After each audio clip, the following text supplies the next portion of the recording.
Di Genève kenapa? Kalau Oh iya, ada yang buka baru satu sih yang buka. hmm, Mhm. sip sip sip sip sip sip Tapi sip dia sip. bukanya cuma weekdays doang, jadi weekend nggak buka. Jadi agak sedih sih. Padahal biasanya kan weekend kan kita yang pengen Hmm, makan-makan nyantai iya sih. gitu. Dia baru bukanya Lucu weekdays lucu doang. lucu lucu. Iya. Siap siap siap. Oke, teman-teman, makasih udah nunggu dari sekitar 10 menit yang lalu. Ini kita akan mulai acara ngobrol-ngobrol sama Fadil.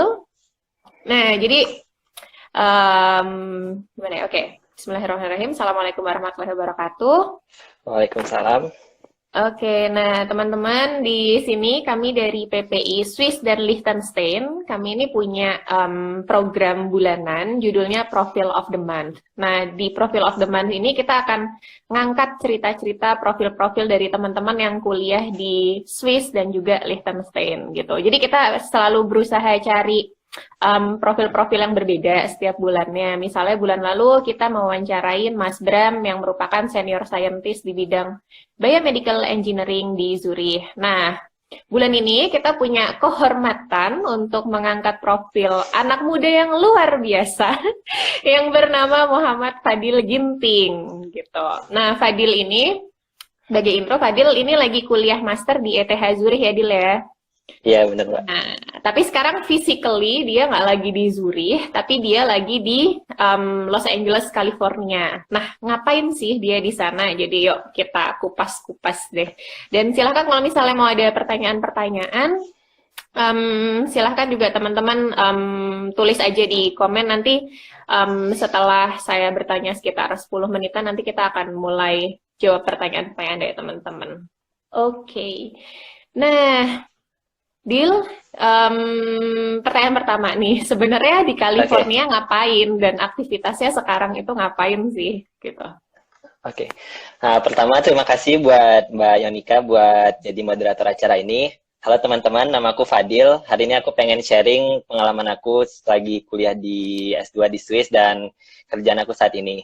Jadi saat ini aku di Los Angeles lagi magang di NASA JPL. Jadi JPL itu merupakan pusat risetnya NASA untuk bidang robotics. Mungkin kalau Mhm. teman-teman tahu kalau di berita itu lagi banyak kita lagi pengen ngirim rover ke Mars.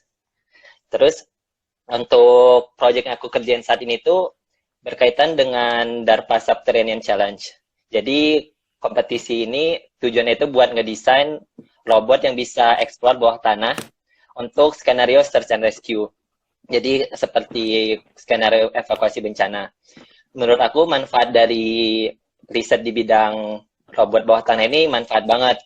Yang pertama, untuk bidang evakuasi bencana, itu tuh manfaat banget di mana ada kondisi kita itu nggak bisa ngirim orang dulu ke situs bencananya, jadi kita ngirim robot dulu supaya mengurangi kecelakaan manusia.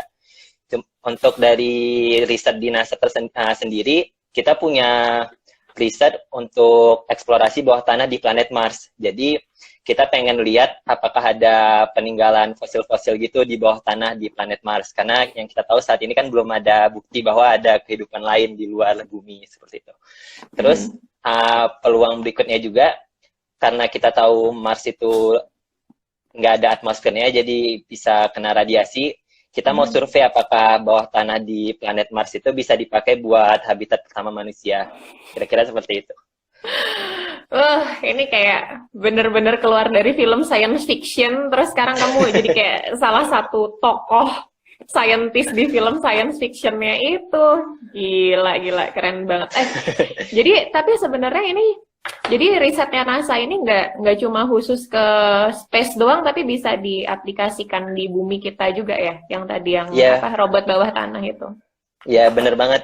Jadi khususnya yang aku kerja di sini di Jet Propulsion Lab di JPL, Mhm, fokusnya itu nggak cuma ngirim robot ke luar angkasa juga, kita juga ada mhm, riset buat mhm. mengamati atmosfer di bumi dan aku Oke, juga punya teman yang justru bisa kerjasama sama lapannya di Indonesia gitu. Jadi oke. riset di JPL itu sangat luas mulai dari ngirim robot ke luar angkasa dan kita juga punya divisi riset tersendiri buat ngembangin teknologi robotics yang saat ini aku ada di divisi itu. Jadi aku di divisi yang lebih ke research and development-nya. Oke, ya, ya, ya, sip, sip, sip. Oke, jadi sekarang itu kegiatan Fadil berusaha Ya. untuk terus mendevelop robot untuk riset bawah tanah baik di bumi maupun di Mars gitu. Oke, nah sekarang agak flashback dikit nih ke kehidupan Fadil sebelumnya. Latar belakang pendidikannya sebenarnya apa sih Fadil gitu? Oke, jadi sebelum aku S2 di ETH Zurich di Swiss, aku dulu lulus di Teknik Elektro di ITB. Jadi Mm-mm. aku dari awal emang udah cukup passion sih di bidang robotics. Dari pertama kali masuk ITB, aku ikut unit robotika ITB, aku cukup aktif di situ dan sempat jadi ketua unitnya juga di URO ITB. Terus untuk tugas akhir aku juga ngerjain tesis di bidang robotics, robot bawah air untuk eksplorasi samudra di Indonesia. Wow. Terus Mhm. aku dari awal sebenarnya nggak kepikiran sih bisa sampai ke NASA ketika pertama kali masuk kuliah. Cuman mungkin kayak di dijalanin satu-satu lah pelan-pelan. Yang penting kayak tahu passionnya ke arah mana. Aku mulai ngerjain robot di URO ITB, terus sempat aktif di unitnya, di himpunan. Terus habis itu aku juga dapat kesempatan magang ke luar negeri biar dapat pengalaman lebih. Terus ngerjain tesis, terus masuk S2 di ETH Zurich di bidang robotics. Terus dari Mhm, situlah mhm, baru kayak, oh ternyata ada peluang nih buat bisa riset ke NASA, kira-kira seperti itu. mhm, mhm. Oke, jadi dari S1 pun sebenarnya ketertarikan terhadap robot itu tuh udah ada gitu ya. Mm-mm, benar Udah banget. cukup cukup linear gitu bidangnya dari S1 terus habis itu magang, S2 nyampe sekarang ke NASA gitu. Nah, kenapa awalnya tertarik sama robot-robotan? Nggak hal yang lain, nggak tahu sih di elektro apa ya, misalnya artificial intelligence atau ya bidang-bidang lain di elektro. Kenapa harus robot sih? Malah sebenarnya waktu aku SMA, aku dulu awalnya pengen kedokteran gitu, terus kayak Oke. karena biasanya kan di Indonesia jurusan yang paling susah masuk kedokteran, ya udah kedokteran gitu. Terus waktu SMA, oh ya ternyata aku lebih senang ngitung-ngitung, lebih senang matematis, lebih senang Mhm, fisika. Terus mhm, milihlah di elektro ITB. mhm, Terus dari awal mungkin aku lebih senang ke aplikasinya sih. Dari mhm. awal sebelum masuk kuliah, aku emang udah kayak pengen kerjaan robot-robot dibanding ada beberapa bidang lain. Dan menurut aku sih robot juga multidisiplin lah. Ada kaitannya sama AI seperti yang Mbak Yanika bahas, ada Mhm. kaitannya sama electronics. Jadi dengan aku masuk mulai di elektro, aku jadi bisa ada fondasi yang lumayan lah buat fokus di riset robotics gitu. Jadi kayak Mhm. bidang robotics itu sangat kaitan banget di baik itu di teknik elektro, teknik mesin ataupun informatika. Oke, ya, ya, ya. Jadi bisa dibilang sebenarnya kalau misalnya kamu fokus di robotik tuh kayak sebenarnya belajar semua hal di bidang teknik elektro dan lain-lain ya, computer Ya, science bener itu. banget. Iya, bener Oke, banget, Mbak. iya, iya, iya, oke. Nah, terus waktu S1 tuh di ITB udah aktif di bidang robot-robotan. Terus tadi sempet mention tentang intern waktu S1 ya, atau magang waktu S1 ya. Nah, itu magangnya di... Di CERN di Geneva, Swiss. Jadi CERN itu pusat riset fisika partikel yang terkemuka di dunia. Jadi kalau Mhm. misalnya teman-teman pernah dengar antimatter, kalau Ya, misalnya nonton Angel teman-teman and pernah dengar, Demons. ya kira-kira gitu. Di CERN aku juga ngerjainnya di bidang elektronik sih, jadi masih agak kaitan. Terus ini juga ada teman aku yang dulu bareng di CERN, ini Sigap Traveler, anak CERN. Oh iya, oke. Halo, anak CERN. Oh, itu barengan magangnya waktu itu Iya, atau aku waktu dia itu waktu itu lagi sekolah? tahun Mhm. 2016 aku magang di CERN, aku bareng Sanadi. Itu Mhm. Sanadi waktu itu ngambil programnya di bidang Open Lab yang fokus di computer science, aku ngambilnya di program umum yang ada engineering, ada fisikanya. Mhm. Mhm. Mhm. Oke, Sanadi juga oke. anak PPI juga di Lausan. Hai Sanadi. Oke, halo. Oke, terus itu gimana tuh prosesnya kok bisa magang sampai jauh-jauh ke CERN? Proses aplikasinya gimana? Apa emang khusus buat anak ITB atau gimana itu? Kalau untuk magangnya sih sebenarnya nggak khusus anak ITB sih. Maksudnya Oke, aku tahu teman-teman aku, maksudnya yang dari Indonesia, nggak cuma dari mhm, ITB juga, ada oke, Sanadi, dari UI, terus ada teman aku oke, juga dari Universitas Parahyangan. Mungkin lebih ke kita aja yang kurang tahu kalau misalnya di CERN itu ada program summer student yang mereka itu sebenarnya cukup memberi kesempatan buat mahasiswa dari seluruh dunia, dan menurut aku mereka sangat baik sih. Jadi mereka tetap mengusahain ada perwakilan dari tiap negara, dan mereka emang sengaja menjaga bahwa menjaga supaya semua mahasiswa di berbagai belahan dunia bisa ikut ngerasain summer di CERN. Dan menurut aku itu pengalaman yang luar biasa banget sih. Dan dari CERN itu lompatan aku banget buat bisa S2 balik lagi ke Swiss, terus dari S2 di Swiss bisa dapat kesempatan di NASA ini. Oke, jadi itu setiap tahun CERN kayak buka acara summer course itu untuk mahasiswa seluruh dunia. Untuk mahasiswa bachelor aja ya? Buat bachelor sama master. Oke, terus berapa orang tuh dari seluruh dunia biasanya yang kepilih? Kalau secara total ada 250, terus ditambah program yang khusus untuk computer science 80. Jadi setiap tahun mereka nerima 300 orang buat dapat kesempatan stay selama 2 bulan sampai 3 bulan di CERN. Oke, wow, lumayan banyak ya. Terus biasanya dari Indonesia berapa orang tuh? Biasanya dari Indonesia 2 ke 3 orang sih. Dan sejak tahun 2013 kita cukup konsisten lah dari Indonesia ngirim perwakilan mahasiswa dari Indonesia yang dapat kesempatan untuk magang di CERN.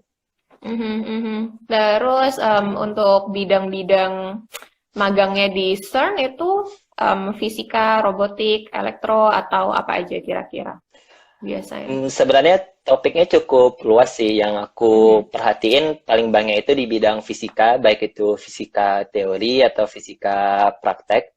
Mungkin teman-teman fisika bisa lebih bisa lebih tahu. Terus ada bidang engineering juga, di bidang computer science, di bidang teknik elektro. Dan sebenarnya mereka cukup terbuka sih. Secara umum kalau misalnya bidang-bidangnya berkaitan dengan operasional di CERN, ada kemungkinan untuk bisa magang di situ.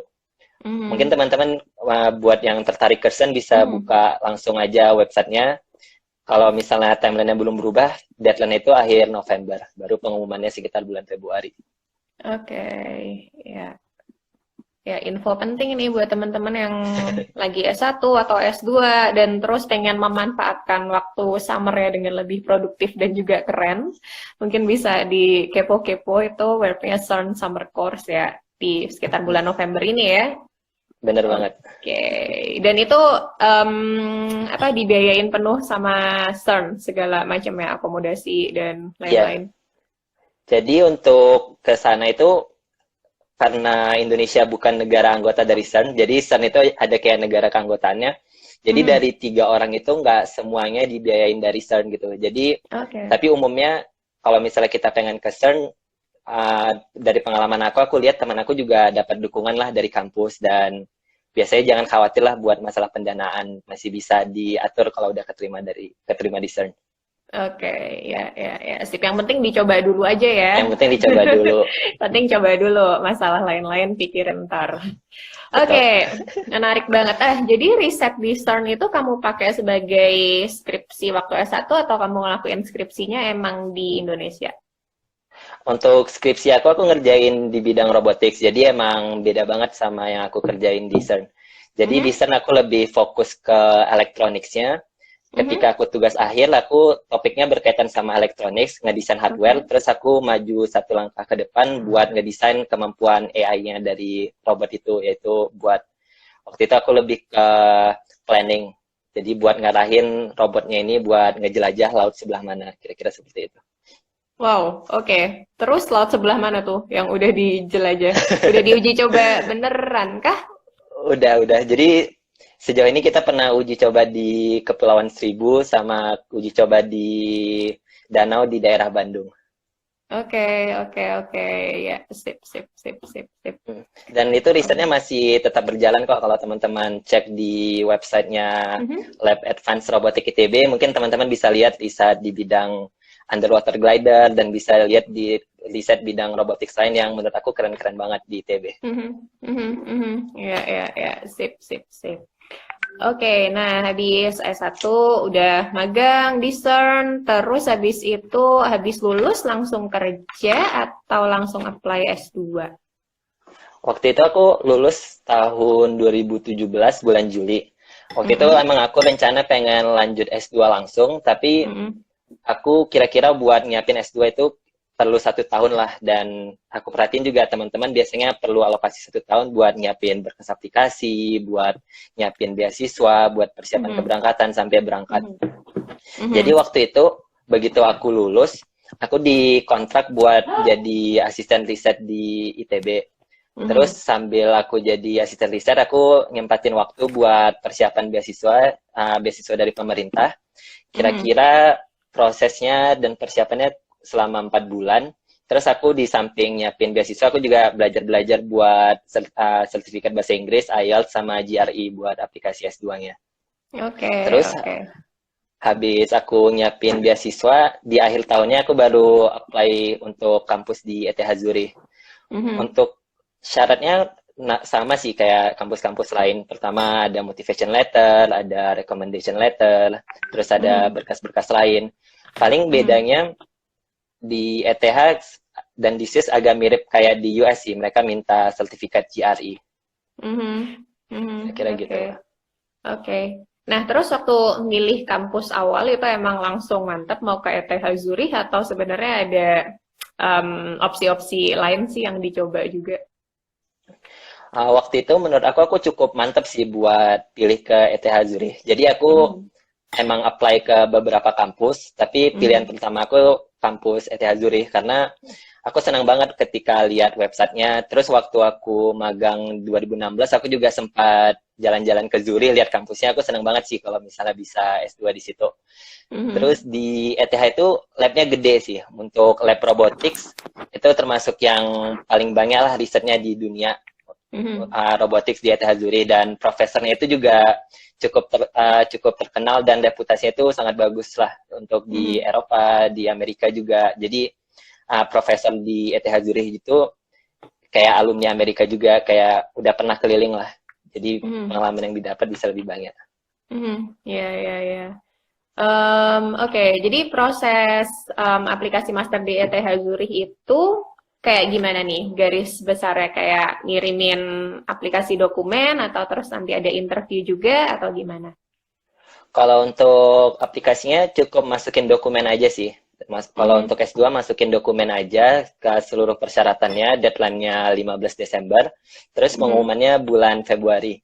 Cuman yang satu yang aku menarik di ETH Zurich ini, biasanya kan kalau aplikasi S2, mhm, kita kan masukin dokumennya umumnya online. Kalau di ETH mhm. Zurich ini cukup menarik karena kita harus ngirim dokumennya hard copy. Jadi ngirim fotokopi IELTS, fotokopi formulir, surat rekomendasi, dikirim pakai pos gitu, pakai DHL. Oke, iya, iya, iya, iya. Itu sesuatu hal yang cukup unik sih ya kayak di Swiss, kayak di Swiss tuh emang pada suka pakai paper banget gak sih? Iya, bener. Kayak Dan kampus-kampus di Swiss. bener, bener banget. Dan memang budayanya di Swiss itu mereka sangat senang sih buat memanfaatin jasa posnya. Bahkan waktu aku Mhm, keterima di ETH, mhm. aku diminta buat ngirimin ijazah S1 yang asli sama ijazah SMA yang asli ke ETH gitu. Ya boleh diantar langsung, boleh dokumen kayak. Oke, terus ya udah aku kirim aja akhirnya. Terus ya udah syukurnya sampai. Mhm, dan itu padahal ijazah SMA dalam bahasa Indo atau Inggris. Harus Ijazahnya dalam ditranslate juga ya. bahasa, ya tetap harus ditranslate. Kebetulan yang Mhm, ijazah S1 aku udah ada versi bahasa Inggrisnya, ijazah SMA mhm, aku translate ke penerjemah tersumpah biasa. mhm. Iya, ini satu hal apa ya yang harus diketahui teman-teman. Kalau misalnya kalian berminat untuk sekolah master ataupun doktoral di Swiss tuh benar-benar administrasinya ya itu harus nyiapin ijazah dari SMA udah mulai ditranslate dan dilegalisir kayak Hmm, gitu-gitu. Karena mereka minta benar. cukup banyak paperwork ya. Ah, Iya gitu. benar-benar. Oke, terus udah itu tadi aplikasi ETH Zurich, akhirnya masuk ke ETH Zurich tahun 2018 ya. 18, benar, Mbak. Oke, terus gimana tuh kesannya pertama kali kuliah di ETH Zurich. Bedanya sama di ITB apa? Terus bedanya kuliah di Indonesia sama di Swiss kayak gimana? Oke. Biasanya kalau pertama kali nyampe, menurut aku wajar banget lah kaget gitu. Apalagi pertama mungkin lebih masalah bahasa sih, Mbak. Jadi biasanya kan kalau di Indonesia kita ngajarnya pakai bahasa Indonesia, dan kalau di Swiss kita pakai bahasa Inggris. Walaupun mungkin kita biasa nonton film bahasa Inggris, cuman mungkin kadang agak kaget lah ketika ngomong serius pakai bahasa Inggris, dan kalau misalnya dosennya cepat, aku jujur waktu pertama kali agak kewalahan dikit sih. Jadi kayak pelan-pelan diadaptasi dikit, habis itu lebih oke lah. Terus untuk perbedaan pendidikan di Swiss sama Indonesia untuk konteks S2 menurut aku kurang lebih sama sih untuk pengalaman di kelasnya. Jadi ada cukup seimbang antara pengalaman untuk belajar teori sama pengalaman untuk belajar prakteknya juga. Tapi yang aku juga cukup kaget ketika aku ngambil S2 di robotics, di ETH ini cukup dalam ketika penurunan rumus-rumusnya gitu, Mbak. Jadi walaupun aplikasinya menurut aku cukup direct, mereka itu masih ngambil waktu buat pembuktian, kayak ada matematika, aljabar linear, yang pertama-tama mungkin aku agak kaget, cuman ya aku lebih menghargai juga lah, oh emang begini metode belajarnya gitu. Jadi mereka agak review teorinya lebih dalam dulu, baru ke praktek. Kira-kira seperti Oke. Jadi kayak biar tahu aplikasi yang benar sebenarnya harus back to basic dulu, menguasai basic science-nya gitu, atau gimana? Ya, sebenarnya nggak ada yang lebih baik apakah harus teori banget ataukah harus praktikal banget.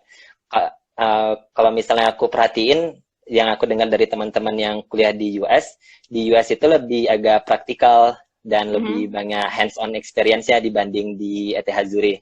Dan menurut aku keduanya sama-sama baik sih. Jadi ada berbagai cara lah untuk pembelajarannya.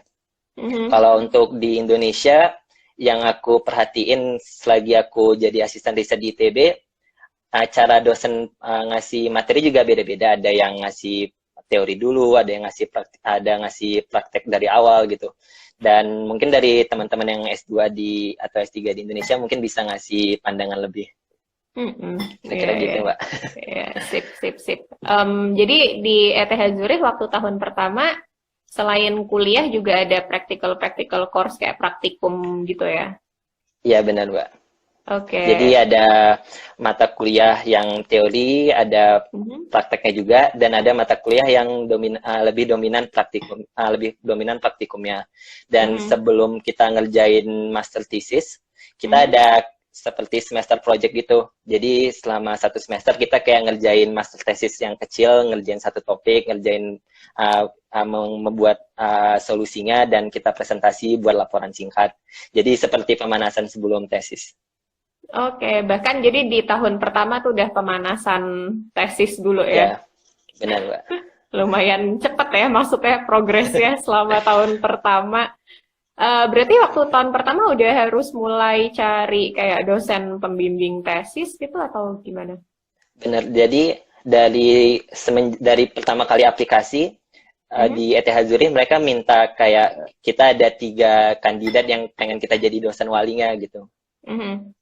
Jadi kita milih 3 profesor yang kita pengen buat jadi dosen wali kita.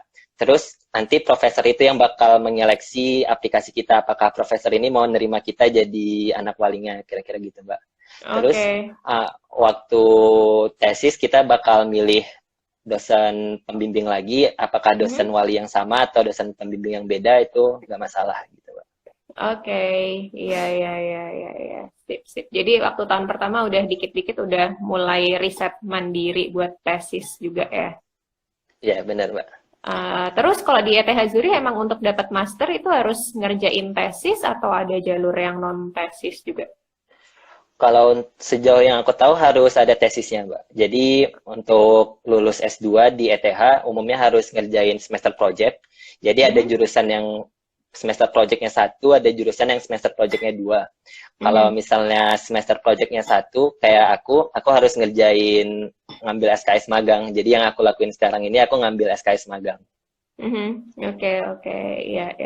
Oke, jadi S1 tahun pertama di ETH Zurich udah dilewatin nih. Sekarang jadi pindah ke NASA ini mulai tahun kedua ya dari Iya. ETH Zurich. Nah, gimana Jadi tuh aku, ceritanya bisa jadi bisa akhirnya apply ke NASA dan sekarang lagi di NASA? ya, jadi di NASA ini aku bakal stay selama setahun. Jadi basically aku bakal ngerjain tesis aku dan bakal ngerjain topik magang aku di dua topik riset yang berbeda. Oke. Awalnya sih aku tahu dapat NASA itu ketika pertama kali mulai kuliah sih. Jadi di website lab aku itu ada list kayak peluang-peluang internship dan terutama perusahaan-perusahaan yang ngasih pengumuman langsung ke lab itu gitu. Jadi lebih ke kita jadi lebih dapat peluang lebih lah. Jadi perusahaannya itu langsung ada kerjasama dengan lab aku. Jadi jadi perusahaan itu jadi lebih tahu kalau misalnya ada anak lab di ETH ini buat apply ke perusahaan tersebut.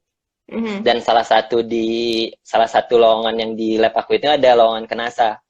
Tapi awalnya itu lowongan di NASA itu agak sederhana sih, agak sederhana posternya gitu Mbak. Jadi informasinya agak minim dan orang-orang mungkin nggak terlalu merhatiin bahwa ada kesempatan buat ke NASA. Terus waktu itu aku perhatiin, oke, menarik nih bisa ke NASA. Terus waktu itu aku list apa aja ekspektasi dari kualifikasi buat bisa sampai ke NASA dari awal kuliah.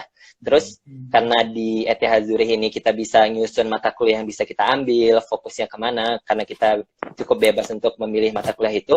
Jadi aku langsung ngarahin, oke, aku pengen fokusnya di riset di bidang ini, NASA pengennya di bidang ini.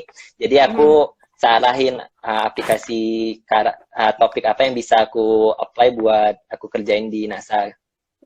Terus menurut aku yang sangat penting juga itu, aku waktu itu inisiatif sih buat ketemu profesor aku di lab dan ngobrol. Aku sampein aku pengen ke NASA, gimana peluangnya, gimana persiapannya. Terus dari sekedar ngobrol-ngobrol sama profesor aku bisa dapat rekomendasi. Terus aku jadi bisa lebih tahu nih insight-insight gimana peluang di NASA, project yang ada saat ini apa gitu. Karena profesor yang di ETH ini tetap ada kontakan lah sama supervisor aku yang ada di NASA. Jadi lebih kebayang aku mau apply ke posisi apa di project apa yang ada di NASA. Terus habis itu baru aku email deh supervisor aku sekarang, aku ngobrol-ngobrol, interview bisa sampai ke sini. Oke, jadi sebenarnya keinginan ke NASA ini udah ada waktu dari awal studi master ya, dan udah dipersiapkan memang jadinya. Iya benar Mbak. Oke, jadi ini yang bisa intern ke NASA ini karena ada kerjasama antara ETH Zurich sama NASA, atau sebenarnya dari berbagai univ di dunia juga bisa sih apply ke NASA? Sebenarnya ketika aku apply ini aku nggak ada relasi khusus dari ETH ke NASA gitu, lebih karena dari NASA-nya tahu aku nge-apply dari ETH dan mereka tahu ada kerjasama, oke, aku lebih dipertimbangkan. Tapi untuk apply ke NASA ini kesempatannya terbuka banget buat dari berbagai university. Bahkan di NASA JPL itu mereka ada ngadain program summer internship yang mirip kayak CERN. Jadi mereka nerima berbagai anak magang dari berbagai dunia buat dapat kesempatan di NASA. Kalau buat perbandingan, aku kemarin cerita-cerita sama temanku, di NASA JPL itu jumlah orangnya sekitar 6.000. Terus ketika anak magang datang itu bisa sampai 7.000 ke 8.000 orang gitu. Jadi untuk bisa magang di NASA itu bisa nambah 1.000 orang buat selama summer itu, buat anak-anak magang yang dapat kesempatan, buat tenaga kerja yang lebih di daerah NASA, di kompleks NASA gitu. Jadi kesempatannya juga ada buat magang di NASA. Jadi sebenarnya kesempatannya tuh banyak, tapi mungkin kita belum tahu aja, kurang info gitu ya. Ya benar, kira-kira gitu Mbak. Terus kalau misalnya kalau yang kayak summer course gitu-gitu, itu sebenarnya ada di webnya NASA nggak sih pengumuman-pengumuman kayak gitu? Iya, ada banget di websitenya NASA. Kalau untuk di NASA JPL ini namanya JPL Visiting Research Student Program. So, JVSRP. Jadi kalau teman-teman googling di websitenya NASA bakal ketemu program itu, dan program itu memberi kesempatan buat mahasiswa yang dari berbagai negara gitu, nggak cuma mahasiswa US saja gitu. Oke. Iya, ya. Oke. Em, jadi kalau misalnya aku bisa ambil kesimpulan dikit nih dari yang Fadil jabarin, sebenarnya banyak kesempatan buat entah kerja, entah magang di berbagai institusi terkemuka di dunia. Yang penting pertama mau cari tahu infonya, dan yang kedua adalah emang nggak ada sesuatu yang instan, tapi kita butuh preparation ya, yang nggak Ya dikit juga. benar Mbak. Ya benar Mbak. Mungkin tips aku buat teman-teman, kuncinya itu lebih ke inisiatif aja sih. Kadang mungkin kita Mhm. banyak miss untuk mencari peluang itu. Sebenarnya kalau misalnya kita agak usaha dikit dengan melihat peluang-peluang yang ada, mungkin menurut aku dari pengalaman aku yang paling mudah itu dari website-website kampus kita dan melihat sebenarnya profesor kita itu ada kerja sama lab mana sih atau sama perusahaan mana sih. Jadi kita lebih enak meminta rekomendasi dari profesor itu ketika kita pengen apply ke perusahaan yang profesor kita punya relasi, kira-kira gitu, Mbak. Mhm, mhm. Ya, ya, ya, benar-benar nih penting banget nih pesan-pesannya. Oke, jadi sekarang udah di NASA. Jadi Fadil juga udah pernah merasakan iklim akademik maupun riset di 3 negara ya, at least di Indonesia, di Swiss, di Amerika. Bisa diceritain dikit nggak gimana nih bedanya antara di Indonesia, di Swiss, dan juga di Amerika? Pasti ada mungkin plus minusnya masing-masing dari tiap negara gitu. Oke, jadi antara Indonesia, Swiss, sama US, menurut aku Mm-mm. nggak ada yang plus, nggak ada yang minus. Menurut aku mereka Oke. punya sistem pendidikan yang masing-masing, mereka punya Mhm. iklim risetnya masing-masing. Mhm. Kalau di Indonesia, untuk S1-nya aku lihat kita udah cukup praktikal. Kalau misalnya Mhm. kita dibandingin sama S1 di ETH Zurich, Mhm. sistem pendidikan di Swiss itu emang harus S2. Jadi S1 itu hanya course aja, terus S2 baru lebih pengalaman praktikal, terus ada persiapan lah untuk bisa siap ke dunia kerja. Terus Mhm. kalau di US itu mirip sama kayak di Indonesia. Jadi lulusan S1 yang di US itu bisa siap kerja langsung. Kalau yang aku Mhm. perhatiin sejauh ini. Oke. Terus kalau untuk yang kedua yang menurut aku cukup beda ketika aku berinteraksi sama profesor aku di Indonesia, ketika aku ketemu profesor aku di Swiss, sama ketika ngobrol sama profesor aku di US, itu tuh kayak jaraknya itu agak kerasa beda gitu. Mungkin kalau di Swiss terutama agak sedikit kaku ketika kita mau ngobrol sama profesor gitu. Mungkin agak mau ketemu profesor itu harus buat appointment dulu.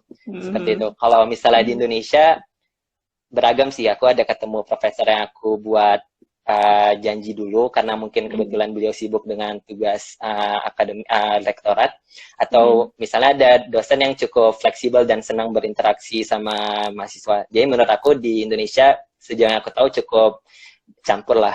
Kalau di Mhm. US aku cukup kaget sih Mhm. karena buat ketemu profesor yang paling senior itu kayak datang ke depan ruangannya aja dan kayak ngobrol sama teman gitu. Jadi kayak oke, di sini lebih agak kayak friend gitu. Jadi kayak menarik gitu, tapi nggak ada kurangnya, lebih ke cara Mhm. berkomunikasi dan faktor budaya aja.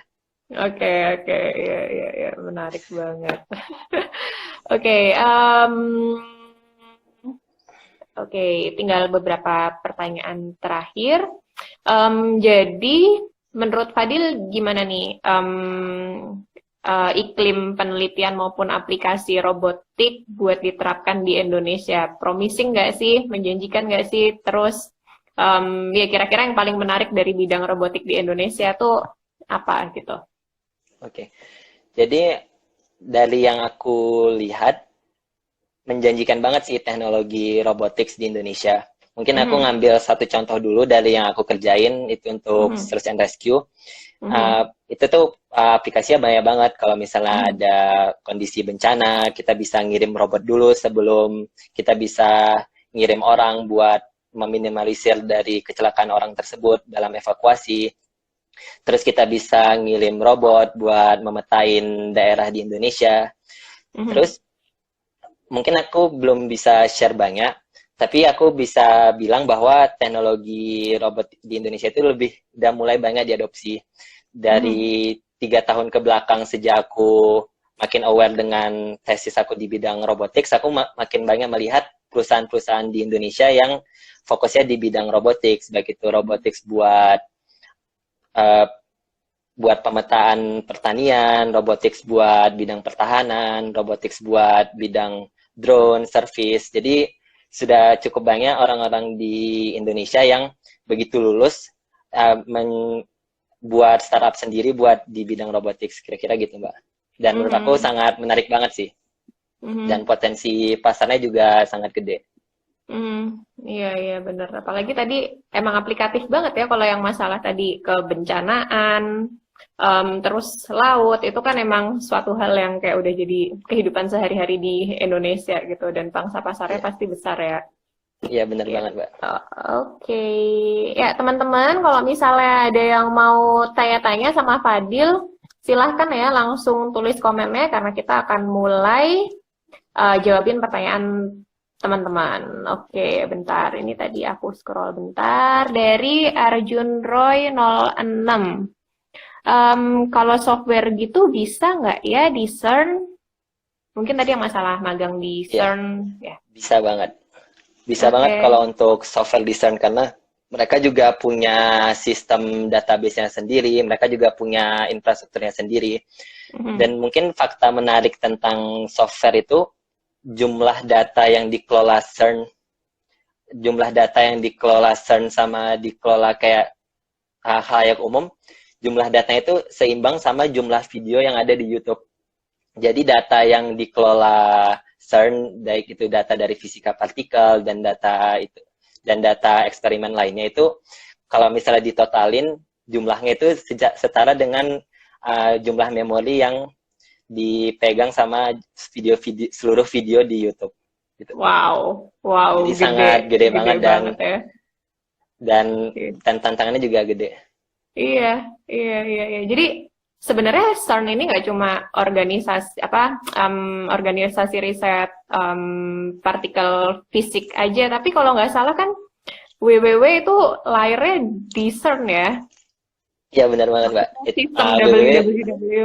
Ya, lahirnya di CERN, dan di CERN juga mereka bangga dengan itu, dan mereka ada monumennya gitu di dalam CERN buat bahwa CERN merupakan penemu pertama dari WWW gitu. Iya. Jadi sebenarnya di satu institusi riset itu mereka nggak cuma fokus di salah satu bidang aja, tapi juga bidang-bidang pendukungnya tuh juga sangat banyak ya. Benar Mbak. Gitu. Oke, next pertanyaan selanjutnya dari Numu. ETH Zurich dan University of Zurich itu apakah sama bangunannya? Bedanya apa nih? Ya mungkin belum banyak yang tahu kan? Iya. Jadi ETH Zurich sama Universitas Zurich itu dua institusi yang berbeda dan bangunannya juga beda. Tapi untuk ruangan kuliah kadang kita ada beberapa mata kuliah yang terbuka untuk anak ETH Zurich sama anak Universitas Zurich. Tapi gedungnya sebelahan banget sih. Jadi kalau misalnya pertama kali nyampe, aku juga bingung. Ini mana gedung punya ETH, mana gedungnya universitas, kira-kira gitu. Oke. Jadi sebenarnya beda. Maksudnya kalau ETH Zurich itu kan punya kayak pemerintah nasionalnya Swiss ya? Benar. Kalau University of Zurich punya provinsi kantonal Zurich gitu bukan sih? Ya, kantonal Zurich. Iya benar. Jadi di Swiss itu karena sistemnya kita punya kanton, jadi ada pemerintah federal, ada pemerintah kantonal. Untuk ETH Zurich sama EPFL itu yang pegang itu federal. Karena kalau misalnya bahasa Inggrisnya ETH Zurich itu artinya Swiss Federal Institute of Technology, jadi punya federal. Sedangkan kalau Universitas Zurich punyanya kanton Zurich gitu. Oke, dan kalau ETH Zurich emang lebih fokus ke engineering dan science, sementara University of Zurich ada fakultas-fakultas sosialnya gitu nggak ya? Atau di ETH Zurich sebenarnya juga ada fakultas sosial? Kalau di ETH Zurich fokusnya ke teknik, cuman ada bidang-bidang sosial yang juga dekat dengan teknik, juga ada risetnya di ETH Zurich. Kalau untuk di Universitas Zurich, mereka lebih terbuka, baik itu bidang teknik, bidang hukum, bidang sosial lainnya juga ada. Iya. Oke, ya jadi itu ya bedanya antara ETH Zurich dan University of Zurich. Oke, terus kayak tadi ada satu pertanyaan lagi. Bentar, aku scroll.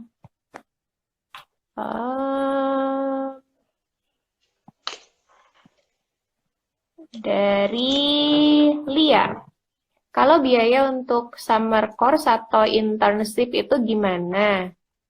Ini di JPL, apakah biaya sendiri? Mm-mm. Ya, gitu. Oke, jadi untuk program aku di JPL karena aku ngerjain master tesis, jadi ada Oke. aturan di ETH Zurich kalau pengerjaan master.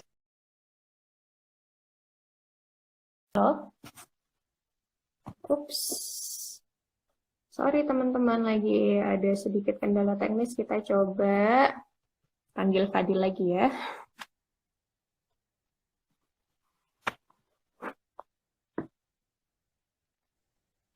Halo? Halo, Oke. oke, Ya. kedengaran Mbak? Kedengeran, kedengeran. Oke, Oke, lanjut tadi di GPL gimana biayanya? oke. Ya, jadi aku ulangin. Jadi untuk karena Mhm, aku ngerjain mhm, karena aku ngerjain tesis aku karena aku ngerjain tesis buat mhm, dari aturan di ETH Zurich, aku tuh mhm. nggak boleh dapat gaji dari perusahaan atau dari institutnya. Jadi aku harus dapat funding sendiri. Dan untuk Mhm. ini aku tetap pakai funding dari pemerintah sih basically. Jadi aku dapat funding untuk kuliah selama 2 tahun. Jadi bedanya oh, kalau misalnya aku spend di Zurich, aku sekarang spendnya di US gitu Mbak. Jadi karena beasiswa yang aku dapat full scholarship selama 2 tahun. Oke, oke, oke. Tapi sebenarnya kalau misalnya tadi nggak ada ngerjain tesis tuh sebenarnya ada yang bisa magang dengan dibayarin NASA. Iya benar. Jadi kalau misalnya Oke. nggak ngerjain tesis, ada kesempatan buat magang dibayarin NASA. Atau misalnya ada juga kesempatan magang tapi harus nyiapin funding sendiri dari institut yang luar. Misalnya kalau misalnya ada teman aku magang dari lembaga luar angkasanya Eropa dan ketika magang di NASA yang ngebiayain stay dia di NASA itu lembaga luar angkasa Eropanya. Kira-kira gitu, Mbak. Oke, oke. Jadi emang tergantung kasus per kasus ya. Benar, Mbak. Jadi ya buat teman-teman yang pertama yang penting coba dulu aja masalah dana nanti didiskusikan lagi. Menurut aku sih untuk dana jangan terlalu khawatir gitu. Aha. Maksudnya aku juga dulu waktu aku pertama kali ke CERN, aku juga dapat sponsor dari ITB dan menurut aku dengan kita dapat kesempatan magang di tempat yang bagus banget, nyari sponsor itu nggak terlalu sulit gitu. Bahkan banyak perusahaan atau banyak foundation yang mau ngasih sponsor atau dukungan buat kita gitu. Oke, oke, oke. Ya, ya, ya, benar-benar sih. Oke, pertanyaan selanjutnya dari Sun R311. Kapan pulang ke Indonesia? Ada rencana mudik dalam waktu dekat atau nanti habis lulus S2? Jadi saat ini aku sebenarnya lagi mikir sih kayak aku pengen S3 dulu biar Mhm. kayak udah selesai gitu loh Mbak. Kalau misalnya Oke. udah dapat kerja, misalnya udah balik, itu tuh Mhm. buat dapat mode belajar lagi, mode riset lagi tuh lebih susah. Jadi menurut aku Mhm. mendingan di polin dulu selesai S3-nya, baru habis Mhm. itu balik ke Indonesia. Oke, oke, sip, sip, good luck. Terus nanti kalau S3 pengennya di Swiss lagi, apa ke Amerika atau pindah ke tempat lain? Aku juga belum tahu Mbak. Kayaknya Oke. kalau misalnya dari ETH ngasih kesempatan buat aku baca pertanyaannya. Kalau misalnya dari ETH ngasih kesempatan aku buat S3, ya aku bakal ambil sih. Mas. Aku senang banget bisa riset di ETH. Kalau misalnya dari JPL juga ngasih kesempatan buat ada peluang buat S3 karena JPL juga relasinya dengan kampus sangat dekat, aku juga nggak menutup kemungkinan itu.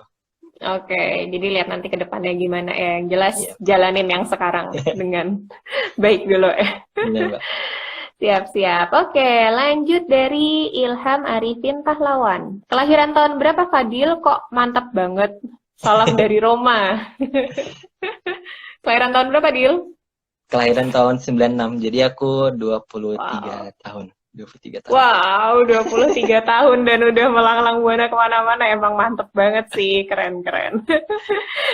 Oke, terus dari Rahmi Safia. Kak, kemarin ambil beasiswa apa di Swiss? Apakah ada beasiswa pemerintah di sana? Oh ya, tadi kita belum terlalu banyak kupas beasiswa sih. Tapi ya mungkin bisa diceritain dikit aja. Oke. Jadi untuk beasiswa menurut aku banyak sih. Kalau aku, jujur aku dapat LPDP dari pemerintah Indonesia. Dan untuk di Swiss, aku lihat teman-temanku juga ada peluang dapat beasiswa di Swiss. Pertama ada beasiswa namanya Excellent Scholarship, itu dari pemerintah Swiss. Itu tuh ada di websitenya ETH Zurich langsung. Kalau teman-teman lihat dan mau apply, itu ada satu halaman khusus buat beberapa beasiswa yang tersedia gitu. Aku belum pernah lihat lebih banyak sih. Cuman ada beberapa beasiswa yang tersedia buat mahasiswa yang pengen melanjutkan studi. Terus kalau misalnya kalau misalnya kita punya ada dana sendiri, terus misalnya kita kurang, kita itu biasanya kalau kekurangan dana, aku ngobrol ke profesor aku itu bisa ngasih kesempatan buat jadi asisten riset gitu. Jadi kalau misalnya aku kekurangan dana, misalnya aku biaya sendiri terus kekurangan dana, kita bisa ngobrol baik-baik ke profesornya, terus kita bisa dikasih kesempatan jadi asisten riset, kira-kira gitu Mbak. Jadi bisa ada penghasilan yang cukup lah. Dan yang aku lihat sih untuk gaji asisten riset di ETH Zurich, lumayan lah kalau misalnya kerja part-time bisa untuk hidup di Swiss. Terus, sebentar aku lupa. Terus satu lagi kalau misalnya di ETH Zurich juga,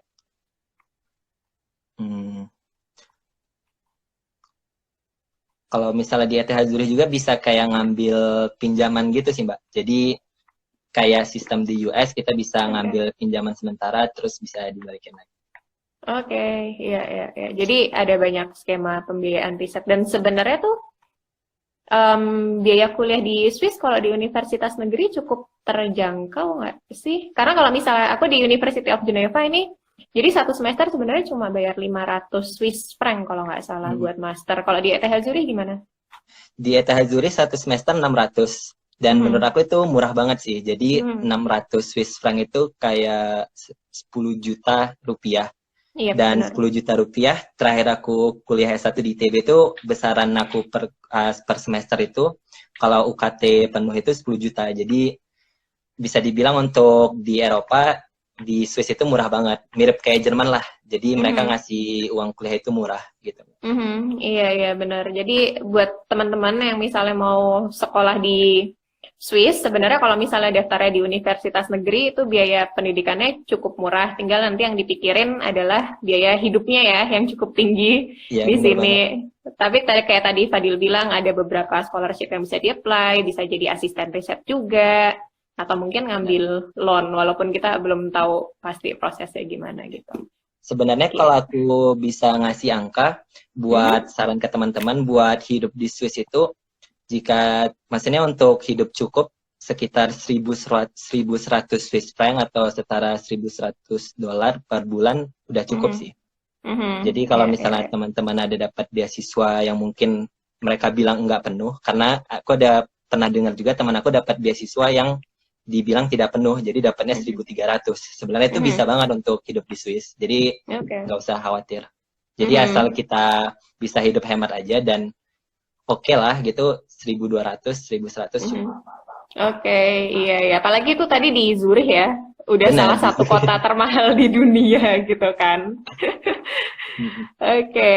Terus dari Zenia 97, Kak, mau tanya untuk tes masuk ETH Zurich masih perlu ujian tulisnya nggak ya?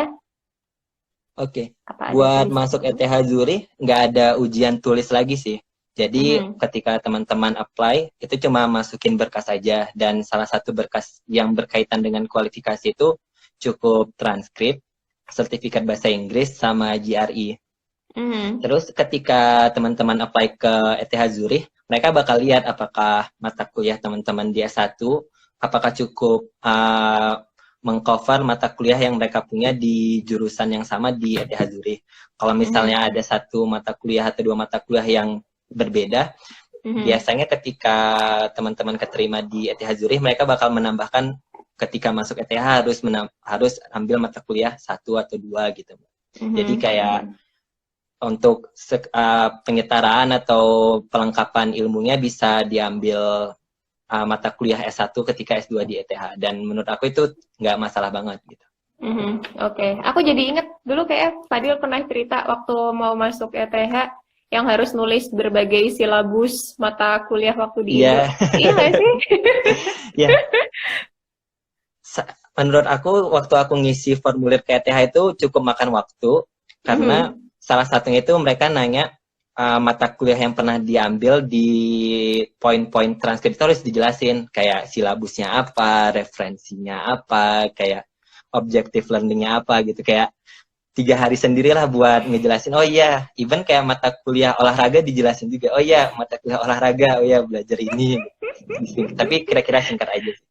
Iya. Jadi balik lagi, nggak ada sesuatu yang instan. Kalau pengen masuk ETH Zurich, persiapkanlah dengan baik segala sesuatunya ya. Dan jangan lupa teman-teman buat selalu merekam atau nge-record silabus-silabus waktu kuliah apa aja. Oke. Kemudian dari Hidara 96. Mas Fadil, di NASA Lab, tempat Mas Fadil intern, ada project robot yang terintegrasi dengan mobile atau internet nggak ya? Kalau ada, boleh dijelaskan. Ya. Oke. Jadi untuk terintegrasi sama internet, ya menurut aku pasti ada sih. Kalau kita ngambil contohnya, kalau misalnya kita mau komunikasi sama Mars rover yang ada di Mars itu, pasti ada komunikasi internetnya lah kira-kira. Ada komunikasi antar satelit. Jadi kalau misalnya kita ngirim robot ke Mars, itu robotnya nggak dilepas gitu aja. Jadi kita tetap merhatiin tuh dari bumi, dari satelitnya, oh posisinya ini. Baru kita ngirim pesannya buat ngirim robotnya maju ke sini atau explore daerah ini, atau jangan lewat ini karena ada lembah, nanti robotnya jatuh gitu. Jadi tetap ada sistem komunikasinya sih. Untuk komunikasi internet secara spesifik aku kurang tahu. Cuman saat ini aku lebih ngerjain sistem komunikasi khusus, kayak gimana bisa komunikasi ke robot yang di bawah tanah atau komunikasi ke robot di bawah air gitu. Jadi lebih spesifik antara point to point communication gitu.